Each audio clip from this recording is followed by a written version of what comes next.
Alright, let's dive into something that's been making waves in political circles lately. Abdul El-Sayed's victory in Michigan's Democratic Senate primary. Now, on the surface, this might seem like just another election result, but personally, I think this is a huge deal, and not just for Michigan.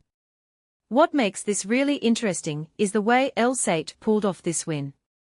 He wasn't the establishment favorite, he wasn't the one with the deep pockets.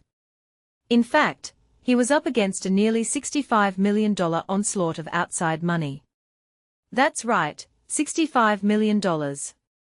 And yet, he still managed to clinch the nomination. From my perspective, this isn't just a win for El-Sayed, it's a statement about the power of grassroots movements and the shifting tides within the Democratic Party. One thing that immediately stands out is how this race became a battleground for the soul of the Democratic Party. El-Sayed, a progressive backed by figures like Bernie Sanders and Alexandria Ocasio-Cortez, was going head-to-head with Haley Stevens, who had the support of the establishment, including Governor Gretchen Whitmer and Senator Gary Peters. What many people don't realize is that this wasn't just a local race, it was a proxy war between the progressive left and the centrist establishment. El-Sayed's victory suggests that the progressive wing isn't just a coastal phenomenon, it's taking root in the Midwest, a region often seen as more moderate. If you take a step back and think about it, this could be a sign of things to come in other battleground states. Now, let's talk about the money. El-Sayed's campaign was outspent by a factor of 9. And yet, he still won. This raises a deeper question. How much does money really matter in politics?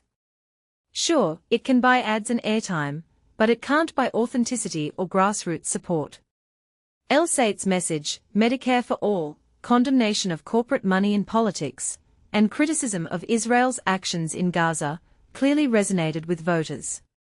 A detail I find fascinating is how his stance on Israel, in particular, played out in Michigan, a state with a significant Muslim and Arab American population. It's a reminder that foreign policy isn't just a distant issue, it has real implications for local politics. What this really suggests is that voters are craving something different. They are tired of the same old politics, the same old corporate influence. El-Sayed's win is a rebuke to the idea that you need to play by the establishment's rules to succeed. Personally, I think this is a wake-up call for both parties. The old playbook isn't working anymore. Voters want authenticity, they want bold ideas, and they are willing to back candidates who deliver that, even if it means going up against the entire political machine. But here's where it gets even more interesting. Republicans seem to think El-Sayed is an easier opponent than Stevens. They even ran ads highlighting his progressive credentials, hoping to boost him into the general election. In my opinion, that's a risky strategy. Underestimating El-Sayed could backfire big time. He's already proven he can mobilize a base and win against the odds. If he can keep that momentum going, he could very well flip this Senate seat in November. And let's not forget the bigger picture.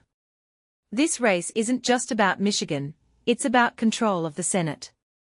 Democrats need to flip 4 seats to take the majority, and this is one of the most competitive races in the country. If El-Sayed wins, it could be a game changer. But even if he doesn't, his victory in the primary has already sent shockwaves through the political establishment. So, what's the takeaway here? For me, it's this: politics is changing. The old guard can't rely on money and endorsements to win anymore. Voters are demanding more, and candidates like El-Sayed are stepping up to deliver.